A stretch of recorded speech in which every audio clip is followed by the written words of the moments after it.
नमस्कार। चित्तौड़ दर्शन में आज समाचार में पुनः आप सभी का स्वागत है। नजर डालते हैं आज के समाचारों को। केंद्रीय गृह मंत्री अमित शाह ने सोमवार को नए कानून को लेकर जयपुर में काफी कुछ जानकारी दी। नए कानून को लेकर उन्होंने कहा कि 2027 के बाद जो भी मामले दर्ज होंगे 3 साल में न्याय मिल जाएगा। लेकिन चित्तौड़गढ़ की चंदेरिया पुलिस को यह समझ में नहीं आ रहा है कि वह नए कानून का अध्ययन करे या उसके यहां पर आई एक अजीबोगरीब शिकायत को लेकर वह जांच पड़ताल करे तो कैसे करे। दरअसल चित्तौड़गढ़ के समीप स्थित है घोसुंडा गांव, जहां की 3 दिन पहले 75 वर्षीय एक महिला की मृत्यु हो गई थी, जिसके बाद परिजनों ने मोक्ष धाम में अंतिम संस्कार कर दिया। और जहां अंतिम संस्कार किया गया घोसुंडा में बेड़त नदी के किनारे वह मोक्ष धाम है। और परिवार जब मंगलवार को अस्थियां लेने के लिए मोक्ष धाम पहुंचे ताकि हरिद्वार या पुष्कर जाकर जो अन्य क्रियाएं होती है उसको पूरी कर सके, लेकिन जब मोक्ष धाम पहुंचे तो वह न तो अस्थियां थी और न राख थी, जिसको देखकर परिवारजन हैरत में पड़ गए। चंदेरिया पुलिस को इस घटना की जानकारी दी गई। चंदेरिया पुलिस भी मौके पर पहुंची और इस दौरान किसी व्यक्ति ने बताया कि यह अस्थियां और राख तो कोई अन्य व्यक्ति बेड़त नदी में विसर्जित कर चुका है। अब परिवारजनों को और पुलिस को समझ में नहीं आ रहा है कि आखिरकार ऐसा कौन सा व्यक्ति था जिसके कारण यह अस्थियां और राख उसके द्वारा बेड़त नदी में विसर्जित कर दी गई। जबकि परिवारजनों का कहना है कि न तो वह आए और न उनके कोई रिश्तेदार आए, तो फिर आखिर आया तो कौन आया। और यह भी जानकारी मिली है कि कुछ समय पहले भी इसी तरह का मामला घोसुंडा में स्थित मोक्ष धाम को लेकर भी आया था। अब पुलिस यह जांच कर रही है कि आखिरकार यह कैसे हुआ, इसलिए उसे समझ में नहीं आ रहा है कि उसके सामने जब इस तरह के अजीबोगरीब मामले आ जाते हैं तो वह उनकी जांच पड़ताल करे या नए कानून का अध्ययन करे। हालांकि अध्ययन तो गंगराट पुलिस भी पूरी तरह से नहीं कर पा रही है, जहां की बोरदा में गत दिनों एक नाबालिग युवती की संदिग्ध परिस्थितियों में मौत हो गई थी, जिसको लेकर गंगराट पुलिस थाना में मामला भी दर्ज करवाया गया। लेकिन बोरदा से बड़ी संख्या में मंगलवार को चित्तौड़गढ़ आए ग्रामीणों ने आरोप लगाया कि गंगराट पुलिस इस पूरे मामले में समुचित कार्रवाई नहीं कर रही है, मामले पर लिपापोती करने में लगी हुई है। उन्होंने जिला पुलिस अधीक्षक को ज्ञापन दिया, जिसमें कुछ नामजद लोगों के बारे में आरोप लगाया गया कि उस युवती की जो है संदिग्ध परिस्थितियों में जो मौत हुई है वह सामान्य मौत नहीं है, बल्कि उसकी हत्या की गई है। और ग्रामीणों ने इस मामले को लेकर 24 घंटे का अल्टीमेट दिया है। यह है चित्तौड़गढ़ जिले के गंगरा थाना अंतर्गत बोरदा निवासी सत्यनारायण माली की पुत्री ममता, जिसकी गत 2 अक्टूबर को संदिग्ध परिस्थितियों में मौत हो गई थी। संदिग्ध परिस्थितियां इसलिए कि इसके गले पर जो यह निशान है उस निशान को अंतिम बार एक नहीं बल्कि कई ग्रामीणों ने देखा, परिजनों ने भी देखा और उसके बाद यह आशंका व्यक्त की गई कि सामान्य परिस्थितियों में ममता की मौत नहीं हुई। ग्रामीणों के साथ परिजनों ने पुलिस को शिकायत की कि उसकी हत्या की गई और इसको लेकर कुछ नामजद लोगों के बारे में भी पुलिस को कार्रवाई करने के लिए कहा गया। लेकिन गंगराट पुलिस द्वारा इस मामले में किसी तरह की कोई कार्रवाई नहीं किए जाने पर बड़ी संख्या में ग्रामीण मंगलवार को चित्तौड़गढ़ पहुंचे। कलेक्ट्रेट में उन्होंने जोरदार प्रदर्शन किया, जिसके बाद जिला पुलिस अधीक्षक को ज्ञापन दिया और ज्ञापन में कहा गया कि ममता के मोबाइल नंबर से जो अंतिम कॉल किए गए कॉल डिटेल से इस पूरे घटनाक्रम की सच्चाई सामने आ सकती है। ज्ञापन में यह भी कहा गया कि गंगराट पुलिस द्वारा निष्पक्ष कार्रवाई किए जाने की संभावना नहीं होने की वजह से अन्य स्थान से इसकी छानबीन की जाए। 2 तारीख को 2/10 को जो बच्ची कुएं पर गई शाम को 5 बजे और वहाँ पर बच्ची मृत पाई गई। फिर हम गंगराट थाने में ले गए, गंगराट थाने में हॉस्टल में ले गए। हॉस्टल में उसका पोस्टमार्टम नहीं हुआ। दूसरे दिन 3 तारीख को चित्तौड़ भेजा और चित्तौड़ यहाँ पोस्टमार्टम हुआ। हमारे को गांव के अंदर शंका है 2-3-4 आदमियों पे, और पुलिस कोई कार्रवाई नहीं कर रही गंगराल वाली। फिर मेडिकल गई साहब, हमने जाकर क्या बताया उसमें? बच्ची पेट से भी थी। गिरफ्तार है बच्ची का, नाबालिग थी और एक पार्टी को, और एक उसको जो हत्या है फांसी का निशान हत्या लगाई। रात्रि का दिन था। उस दिन हम सब गाँव वासियों को जानकारी मिली कि ममता माली, जिसके पिताजी का नाम सत्यनारायण जी माली है, जो उसके खेत पर, उसकी पहचान माली बोरदा। गोपाल जी, क्या मामला ये कि हमारे गांव बोरदा के अंदर 2 अक्टूबर के दिन एक क्षेत्र की बहन है, उसके साथ गलत हुआ। उसकी फांसी किसी संदिग्ध व्यक्तियों पर, हमें ग्रामवासियों को शंका है, किसी ने उसको फांसी लगा दी। तो हम चाहते हैं कि इस बहन को न्याय मिलना चाहिए। हम पूरी माली समाज और सर्व समाज इस न्याय की गुहार के लिए आए हैं। और ये जो मामला पुलिस प्रशासन को जो हमने रिपोर्ट करवाई थी ग्रामवासियों ने मिलकर गंगरार थाने के अंदर, तो पुलिस प्रशासन क्या इस मामले को दबाने में लगी हुई है। अभी तक सत्यता नहीं बताई कि किन लोगों ने बहन के साथ फांसी लगाई बहन की, और किन्होंने इस घटना को अंजाम दिया। तो हम ये चाहते हैं कि ये जो जांच का मामला है ये किसी दूसरे उच्च अधिकारी को ट्रांसफर किया जाए, क्योंकि वहाँ बहाने चल रहे हैं और बहन को न्याय नहीं मिल रहा है। और हम ये भी चाहते हैं, कलेक्टर साहब और एसपी साहब के माध्यम से, मीडिया के माध्यम से कहना चाह रहे हैं साहब को कि अगर इस मामले पर 24 घंटे के अंदर जो भी दोषी है उनका खुलासा नहीं हुआ, तो सर्व समाज और संपूर्ण ग्रामवासी बोरदा चित्तौड़गढ़ कलेक्ट्रेट चौराहे का घेराव करेंगे। व्यापक धरना प्रदर्शन होगा, जिस पर कोई भी व्यक्ति जिम्मेदार नहीं होगा, शासन प्रशासन जिम्मेदार होगा। इसलिए बहन को जल्द से जल्द न्याय दिलाना पड़ेगा, और प्रशासन होश में हो, न्याय दिलाओ, हमारी बहन को न्याय चाहिए। क्या बता रही है कि केवल जांच कर रहे हैं। जब भी हम कहते हैं कि साहब जांच करो, ग्रामवासी इकट्ठे होते हैं तो कहते हैं कि 2 दिन और रुको, हम जांच में कुछ बताते हैं। रिपोर्ट में क्या बताया? रिपोर्ट में तो यही बताया कि बच्ची ने स्वयं आत्महत्या की, जबकि ऐसा नहीं है। मतलब इस रिपोर्ट को कहने का मतलब फेर करिए। हमको फांसी लगने से रिपोर्ट फांसी लगने से पुलिस ने जो हमें जो स्पष्टीकरण किया वो यही किया है कि 2-3 दिन बाद में आपको व्यवस्थित रिपोर्ट बताएंगे, जबकि अब तक कोई रिपोर्ट नहीं दी है। कहाँ बच्ची कहाँ? के ऊपर उसके खेत पे। पुलिस क्या बता रही है? घर पे। पुलिस जो अखबार के हिसाब से हमने पढ़ा है, जो रिपोर्ट बताया वो घर पे बताया कि घर पे मर पाई गई, जबकि ऐसा है नहीं। आखिरकार इस महीने के अंत तक या नवंबर महीने के प्रथम सप्ताह में चित्तौड़गढ़ कांग्रेस का कौन होगा नया जिलाध्यक्ष? क्या कोई युवा जिलाध्यक्ष होगा, या मौजूदा जिलाध्यक्ष ही पुनः जिलाध्यक्ष का ताज पहनेंगे, या पूर्व मंत्री यह ताज फिर से पहनेंगे? इसको लेकर अटकलों का बाजार गर्म है। कई तरह की राजनीति भी इसमें अब होने लगी है, जिसके बीच चित्तौड़गढ़ आई अखिल भारतीय कांग्रेस कमेटी की ओर से नियुक्त प्रभारी द्वारा चित्तौड़गढ़ ग्रामीण एवं शहरी कायिकाओं की बैठक एक वाटिका में ली गई, जहां सभी कायिकाओं ने एक स्वर से मौजूदा जिलाध्यक्ष भैरूलाल चौधरी का समर्थन करते हुए उन्हें पुनः जिलाध्यक्ष बनाए जाने की मांग की। चित्तौड़गढ़ में कांग्रेस के नए जिलाध्यक्ष की प्रक्रिया जब आरंभ नहीं हुई तो अधिकांश कार्यकर्ता यह मानकर चल रहे थे कि यह एक सामान्य प्रक्रिया होगी एवं पैनल तैयार होकर कांग्रेस के आला नेताओं को भिजवा दिया जाएगा और उसके बाद किसी एक नाम पर मोहर लग जाएगी और सभी कार्यकर्ता उस जिलाध्यक्ष को स्वीकार कर लेंगे। लेकिन संगठन सृजन अभियान के तहत कांग्रेस जिलाध्यक्ष बनाए जाने को लेकर अखिल भारतीय कांग्रेस कमेटी की ओर से नियुक्त पर्यवेक्षक सुभाषनी यादव और पीसीसी पर्यवेक्षक पुष्पेंद्र भारद्वाज, छोटूलाल मीणा आदि द्वारा चित्तौड़गढ़ जिले के कांग्रेस कार्यकर्ताओं की जब से नब्ज टटोलना शुरू की गई तब से यह मामला और अधिक घमासान होता दिखाई जान पड़ रहा है, क्योंकि अब इस घमासान में कांग्रेस के बड़े नेताओं की भी एंट्री हो गई है। एवं पहले यह माना जा रहा था कि जो युवा नेता कई समय से जिलाध्यक्ष बनने का ख्वाब देख रहे हैं, शायद उनका ख्वाब पूरा हो जाएगा।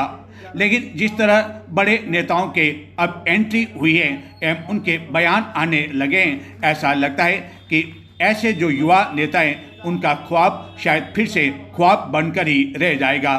और अब ये चर्चा होने लगी है कि क्या इस पद पर कोई नया चेहरा आएगा या पूर्व में जो जिला अध्यक्ष के पद पर रहे हैं वही आसीन होंगे, या किसी बड़े नेता की भी एंट्री इस पद पर हो सकती है, क्योंकि घमासान अब इतना चेत हो चुका है, क्योंकि राजनीतिक गुटबाजी भी अब कांग्रेस में फिर से दिखाई देने लगी है। जबकि पहले यह माना जा रहा था कि यह तो एक सामान्य प्रक्रिया है, लेकिन अब इस मामले को लेकर जो जानकारी मिली है उसके अनुसार कुछ पूर्व विधायक लामबंद होने लगे हैं और एक अन्य नेता को लेकर उन्होंने जंग छेड़ दी है। हालांकि यह जंग अब तक जुबानी जंग के रूप में देखी नहीं जा रही है, लेकिन अब हर कोई अपने अपने चहेते को जिलाध्यक्ष बनाए जाने के लिए अपने विचार व्यक्त कर रहा है और इसी के तहत मंगलवार को चित्तौड़गढ़ विधानसभा क्षेत्र के ग्रामीण एवं शहरी कार्यकर्ताओं की बैठक आयोजित की गई। रूप से आपके मन में कांग्रेस के प्रति जो जिम्मेदारी है, वो डर है, वो आपने दिखाया है, इसीलिए आप इतनी बड़ी संख्या में आए हैं। तो निश्चित रूप से मैं आपका हार्दिक स्वागत करता हूं और मैं तो इस मौके पे पुष्पेंद्र जी भारद्वाज से निवेदन करता हूं कि आपके सामने जो चुनाव लड़े भजन लाल जी को तक ये बात पहुंचाता हूं कि राजस्थान में और विशेष रूप से चित्तौड़ में सारे किसानों की फसलें पूरी तरह चौपट हो गई है। तो आप उनके बाद आप सामने चुनाव लड़े तो आप हमारे माध्यम से हमारी बात वहां तक पहुंचाएं और कहे कि भाई किसानों को मुआवजा के लिए वास्तव में फसलों को मुआवजे की जरूरत है, जो वास्तव में फसलें खराब हुई है। मैं इस मौके पे सबसे पहले ये कहूँगा, मैडम और भारद्वाज जी यहाँ बना रहे हैं और संगठन सर्जन अभियान के तहत यहाँ आए हैं, तो निश्चित रूप से आप एक निष्पक्ष न्याय करेंगे और आप सबकी एक रूबरू आपसे मिलके, हर कार्यकर्ता से मिलके आप निर्णय लेंगे और आप निश्चिंत रहे, क्योंकि मैडम का राजनीतिक के लिए बहुत अनुभवी है। आप गुजरात के भी पूरे स्टेट के सह प्रभारी है, तो निश्चित रूप से हमें पूरी तरह पूरा विश्वास है और आप जो भी निर्णय करेंगे अखिल भारतीय कांग्रेस कमेटी तक, खड़गे साथ तक, राहुल गांधी जी तक आप इस बात को पहुंचाएंगे और निश्चित रूप से सही निर्णय होगा। आप इतनी अच्छी संख्या में आए, आपका मैं तहे दिल से हार्दिक स्वागत और अभिनंदन करता हूं और बाहर से पधारे अतिथियों का स्वागत करता हूं। इस बैठक में सभी कार्यकर्ताओं ने एक स्वर से मौजूदा जिलाध्यक्ष भेरूलाल चौधरी को ही पुनः जिलाध्यक्ष बनाए जाने का समर्थन किया। दरअसल जिलाध्यक्ष को लेकर उस समय काफ़ी अधिक चर्चाओं को बल मिला, जबकि गत दिनों आयोजित एक बैठक के दौरान पूर्व मंत्री एवं पूर्व में जिलाध्यक्ष रहे उदयलाल आंजना ने कहा कि वह जिलाध्यक्ष की दौड़ में शामिल तो नहीं है, लेकिन उन्हें यदि जिलाध्यक्ष बनाए जाने को लेकर आदेश दिया गया तो वह पीछे भी नहीं हटेंगे। अब इसको लेकर कई मायने लगाए जाने लगे हैं और यह लगभग तय है कि जिलाध्यक्ष को लेकर कार्यकर्ताओं, पदाधिकारियों एवं जिले के नेताओं में सर्वसम्मति नहीं है और एक राय नहीं होने के कारण ही जगह जगह बैठकों का आयोजन करना पड़ रहा है। दीपावली को लेकर बाजार सज चुके हैं, रोशनी होने लगी है एवं व्यापारी भी पूरी तरह से तैयार हैं अपनी दुकान पर ग्राहकों को आने का इंतजार होने लगा है। हालांकि दीपावली का पर्व अब केवल जब पर्व समीप आता है तो उस समय ही ग्राहकी की दृष्टि से बाजार में हलचल देखी जा सकती है। पहले वह समय था जबकि दीपावली को लेकर काफी समय पहले खरीदारी शुरू हो जाती थी, लोग कपड़े सिलाने टेलर के यहाँ पहुंच जाते थे, लेकिन अब तो वह जमाना बीत चुका है। अब तो रेडीमेड कपड़े मिल जाया करते हैं, सब कुछ सामान रेडीमेड मिलने लगा है। इसके कारण यह जो त्योहार है यह केवल 2-3 दिन का त्योहार ही रह गया है यदि बिक्री और ग्राहकी की दृष्टि से बात की जाए। और इस ग्राहकी एवं तैयारियों के बीच अब वह बात भी नहीं रही जब लोग अपने घरों पर मिट्टी के कई दिए लगाते थे, उनसे सजावट की जाती थी।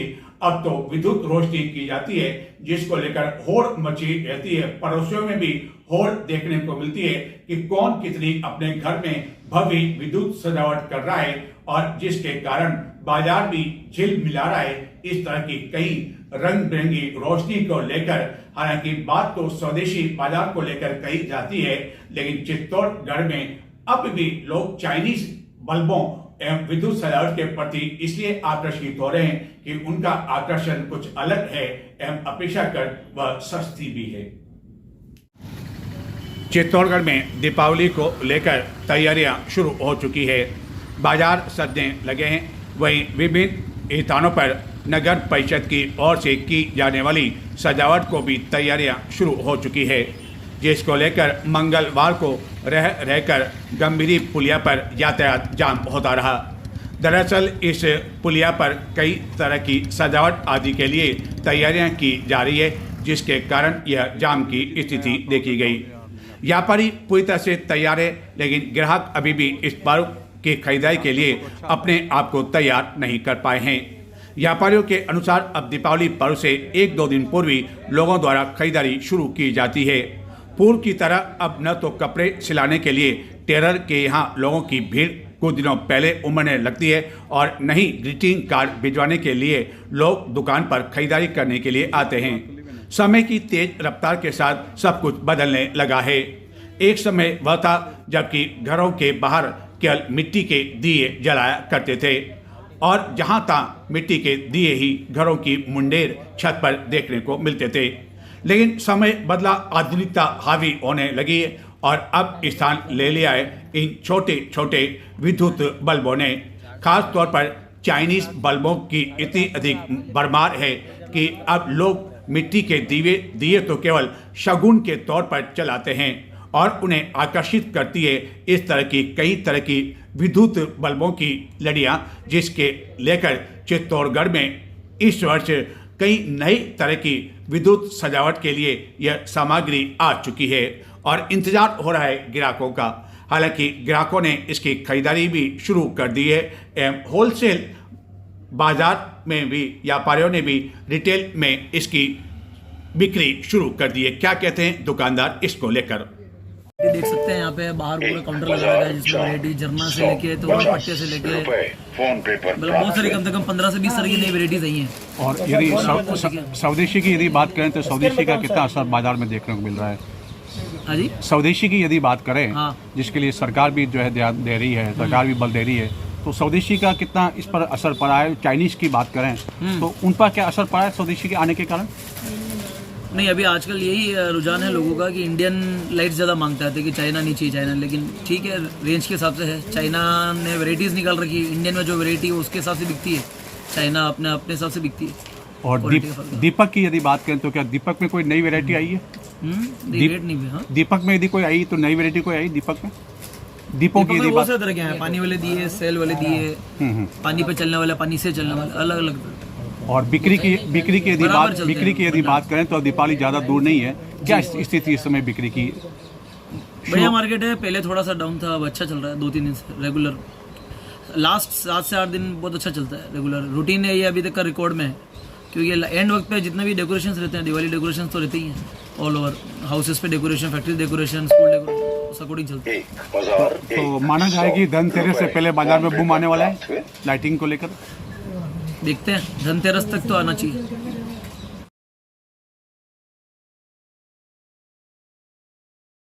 नजर डालते हैं कुछ और समाचारों की ओर, लेकिन उससे पहले लेते हैं छोटा सा ब्रेक। कहीं न जाएं, देखते रहें चित्तौड़ दर्शन और ब्रेक के बाद आपको बताएंगे कि अफीम के जो पट्टे मिलने लगे हैं काश्तकारों को और इसके बारे में आखिरकार क्या कहना है इस अफीम के खेती को लेकर।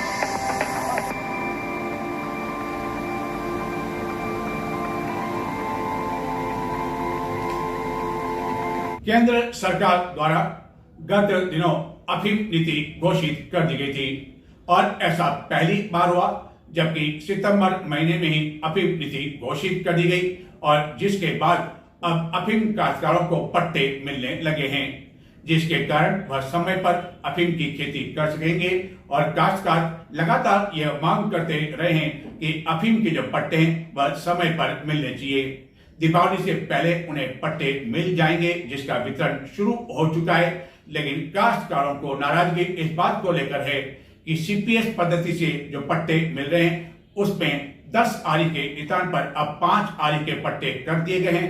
अफीम का भाव नहीं बढ़ाया जा रहा है, कटे हुए जो अफीम के पट्टे हैं वह बहाल नहीं किए गए।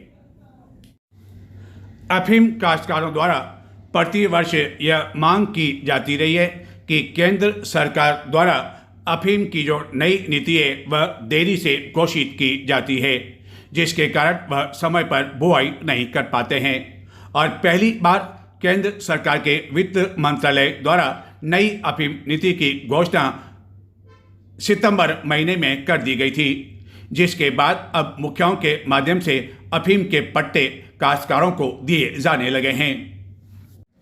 अफीम नीति की घोषणा होने के बाद चित्तौड़गढ़ में भिलवाड़ा मार्ग स्थित नारकोटिक्स विभाग में पात्र किसानों को अफीम लाइसेंस की प्रक्रिया के तहत मुखिया के माध्यम से पट्टे देने का काम शुरू किया जा चुका है, जिसके साथ ही काश्तकार अब अफीम की फसल की बुआई कर सकेंगे। हालांकि अधिकांश काश्तकारों का मूड दीपावली के पश्चात इसकी बुआई करने को लग रहा है। काश्तकार कई बार यह मांग कर चुके हैं कि दीपावली से पहले अफीम नीति की घोषणा होनी चाहिए, और सरकार ने उसी मद्देनजर रखते हुए न केवल इस वर्ष सितंबर महीने में अफीम नीति की घोषणा की, बल्कि इसमें कई तरह के बदलाव भी किए गए। खास तौर पर ऑनलाइन और पारदर्शिता को मद्देनजर रखते हुए काश्तकारों को अफीम के पट्टे मिलने के बारे में उन्हें ऑनलाइन ही सूचना मिल गई, और मोबाइल के माध्यम से भी उन्हें सूचना मिल गई कि इस वर्ष भी उन्हें पट्टे मिलने जा रहे हैं। चित्तौड़गढ़ और उदयपुर जिले की 15 तहसीलों के 758 गांवों के 21,954 किसानों को अफीम के पट्टे दिए जा रहे हैं। नई नीति में पहली बार ऑनलाइन काश्तकारों को इन पट्टों के बारे में जानकारी दी गई। काश्तकारों को चिराई और सीपीएस पद्धति दोनों के पट्टे जारी किए जा रहे हैं। चिराई कर अफीम की लुवाई करने वाले 16,866 किसानों को 10 आरी के पट्टे दिए जा रहे हैं। जिला अफीम अधिकारी BN मीणा ने बताया कि आगामी 18 अक्टूबर तक यह पट्टे जारी किए जा रहे हैं एवं प्रथम खंड में 13 अक्टूबर से यह कार्य आरंभ हो चुका है। क्या नयापन इस वर्ष के पट्टे की यदि बात की जाए? इस साल सबसे पहले तो नयापन ये है कि पॉलिसी सबसे पहले बहुत टाइम से आई है, तो हर साल मतलब बहुत ही समय पे आई है और समय पे ही लाइसेंस इशू किए जा रहे हैं, और इसमें ऑनलाइन भी लगभग समय पे ही हो गए हैं। और ये जो हम चाह रहे हैं कि इसी अक्टूबर महीने में ये ऑफलाइन भी लाइसेंस इशू कर दिया जाए, तो ये हमारा 18 अक्टूबर तक का प्रोग्राम है। और इसमें जो CPS के होल्ड पड़ते थे पिछले मेरे फर्स्ट डिवीज़न में 442 CPS के होल्ड पड़ते थे जो वो जारी कर दिए गए इस बार। और कुछ पट्टे ऐसे भी थे, काफ़ी पट्टे 1100 के लगभग जो CPS से गम में कन्वर्ट हुए। वो पट्टे जिन्होंने 900 के हेक्टर में 900 के ये एवरेज दिया है उनको CPS से गम में कन्वर्ट किया गया। ये भी एक अच्छा वो है किसानों के लिए प्रोत्साहन देने का।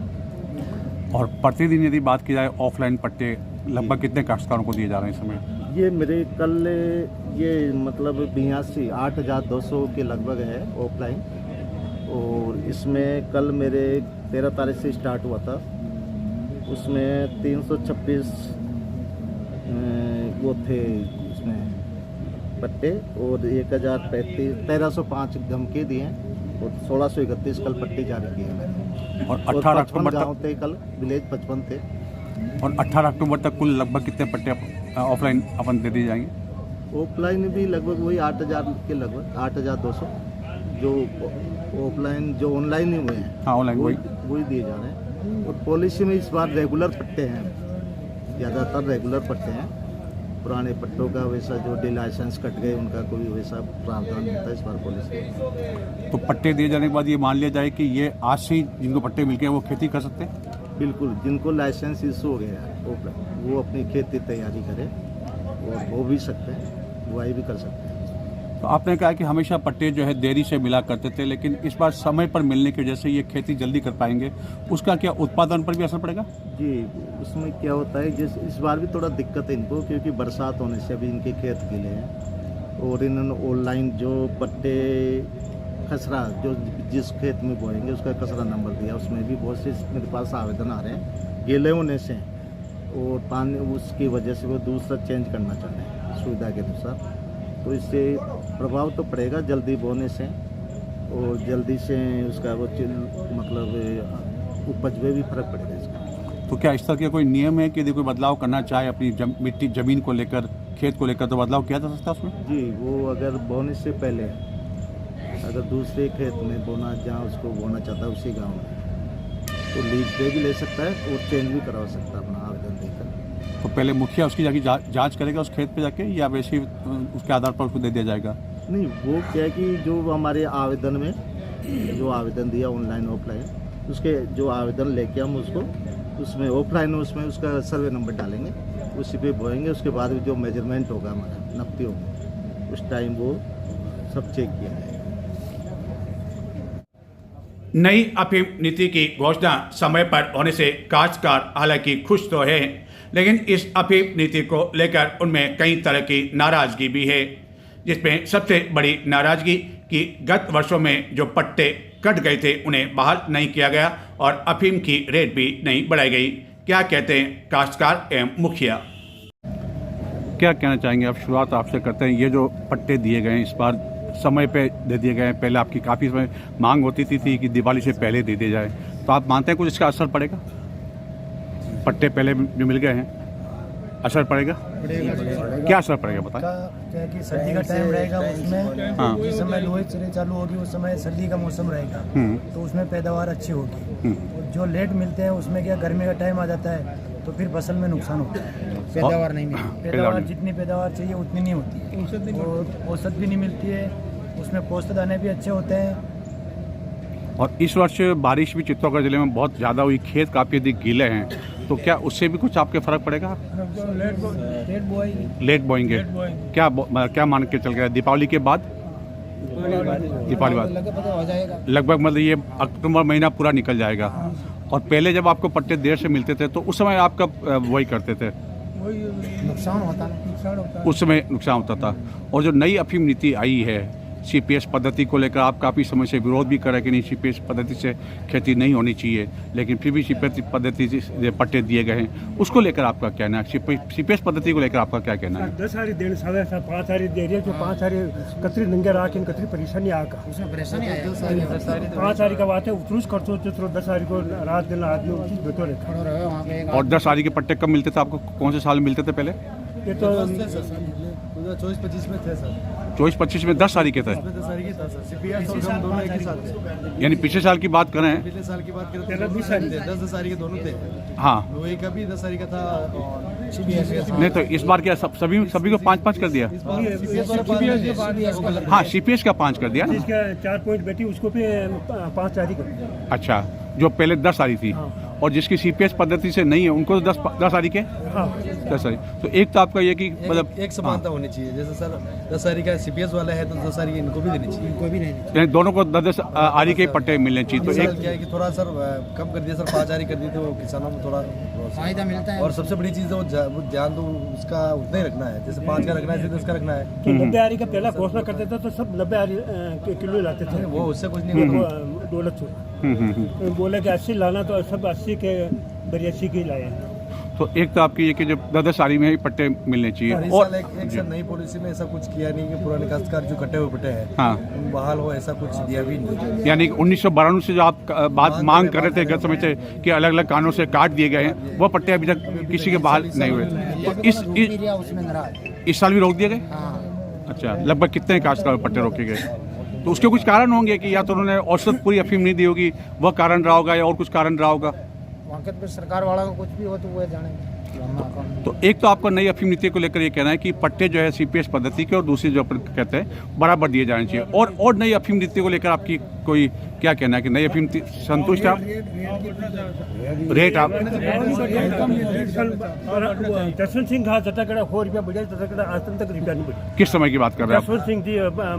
वित्त मंत्री जब से चित्तौड़गढ़ के सांसद जसवंत जी थे, हाँ, उनके बाद वो जनरल पट्टे भी सबको दिया था राशन कार्ड से, अभी पट्टे भी नहीं दे रहा राशन कार्ड से। उस समय केवल 100 रुपये बढ़े थे, नहीं कुल 25 रुपये, कुल 2500 रुपये दिए थे कुल पट्टे के। अभी 100 रुपये लेने लगे, भाव तो बढ़ाया नहीं सरकार ने। इस समय यदि औसत की बात करें, जो आपको औसत अफीम के आधार पर जो मूल्य मिलता है वह कितना 2500 मिल जाता लगभग प्रति किलो? 2200 1500 मिल पाता है, 1500 मिल पाता है। 10,000 रुपये 10 का 10 साड़ी का 10,000 रुपये ही आपको मिल पाता है, हाँ। पूरा शुद्ध लाभ निकालने के बाद। और आप 10,000 मजदूर की तनख्वाह भी कोई एक मजदूर की तनख्वाह भी। और आप जो अफीम की जो मूल्य बढ़ाने की मांग कर रहे हैं वो कितने मांग कर रहे हैं आप? 10,000 रुपये प्रति किलो होना चाहिए औसत हिसाब से। आपने कहा कि सबसे बड़ा कि आप सब लोग कहते हैं कि जो अफीम का पट्टा आपको मिलता है इतना अधिक प्रॉफिट नहीं रहा, इतना अधिक लाभ नहीं रहा, क्योंकि काफ़ी जो है आपको सिंचाई के कारण भी बाहर से भी आपको उस समय जो लुवाई होती है तब आपको जो बुलाने पड़ते हैं, लेबर बुलाने पड़ते हैं। लेकिन फिर भी अधिकांश लोग यह काश्तकार ये कोशिश करते हैं कि उनका पट्टा नहीं कटे, उनको पट्टा मिल जाए। तो आप स्वयं कहते हैं कि अब इतना अधिक लाभ नहीं रहा तो भी पट्टे के लिए होड़ क्यों? नहीं पट्टा तो यूँ जरूरी सा कि पाछे रहे वाली पीढ़ी भी कम्मा खाई वो जैसे नौकरी लग जाता है इस प्रकार से ये पट्टा है। अच्छा। जैसे कि 45 साल नौकरी करेगा, 60 साल करेगा, तो ये काश्तकार भी जैसे उनकी पीढ़ी होगी तो वो कम्मा खाता रहेगा। और तो इसलिए सर कि सबसे बड़ी चीज है कि खेती है, किसान करेगा क्या, खेती करेगा। नहीं, खेती तो बहुत सी तरह खेती होती है राज्य थोड़ा। जैसे कि आपके सर खाता है हाँ, तो किसान जाएगा कि मैं भी ऐसी फसल पाऊँ, जैसे मैंने गेहूँ लगाए या कोई दूसरी फसल लगे अच्छी पैदा हो रही तो वो भी क्या है, किसान चाहेगा कि मैं भी ऐसी पैदा करूँ और अच्छी होड़ है। बाकी ऐसा कुछ नहीं सर। एक अफीम का लाइसेंस होगा हमारे पास तो हमारा सहकारा भी बना रहेगा। ये महत्वपूर्ण आपने बात ये कही कि जिसके पास अफीम का पट्टा होता है तो उसको कहते हैं कि ये साधन संपन्न किसान है और हर कोई उसको उधार देने के लिए भी तैयार हो जाता है। ये सबसे बड़ा कारण है। हमारे बच्चों का ब्याह भी हो जाता है। जी जी, सगा संबंधी से कहना मतलब कोई वो नहीं होता है, कोई भी देखता है कि भाई इसके काश्तकार है, ये अफीम का लाइसेंस है, तो हमारे उसका लाइसेंस को देख के लड़की मिल जाती है हमारे। ये आपने बहुत बड़ी बात कही कि यदि आपका अफीम का पट्टा है और आपका यदि लड़का शादी लायक हो गया है तो लड़की आपको आसानी से मिल जाती है। और यदि आप गेहूं की खेती कर रहे हैं, चने की खेती कर रहे हैं और कोई कर रहे हैं तो थोड़ा सोचना पड़ता है अगले आदमी को। बेरोजगार आदमी है, ये बेरोजगार आदमी है। तो यदि आपने कहा कि पट्टे अभी तक जो कटे हुए वह बहाल नहीं हो पाए हैं, तो ऐसा कोई काश्तकार यहाँ जिसके अभी तक पट्टे कटे हों, अभी तक बहाल नहीं हो पाए हों और उसने मांग कर रखी हो गत कई समय से, ऐसा कोई यहाँ काश्तकार है या सभी के वही जो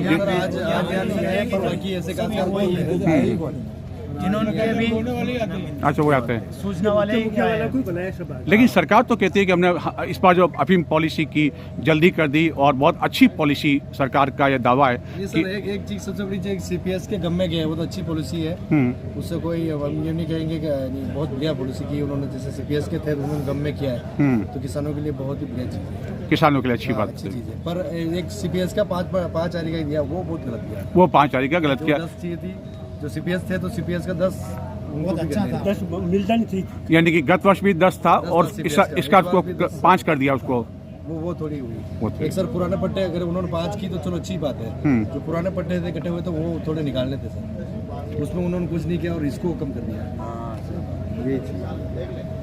तो ये थे आज के समाचार, अब मुझे आगे दें, नमस्कार।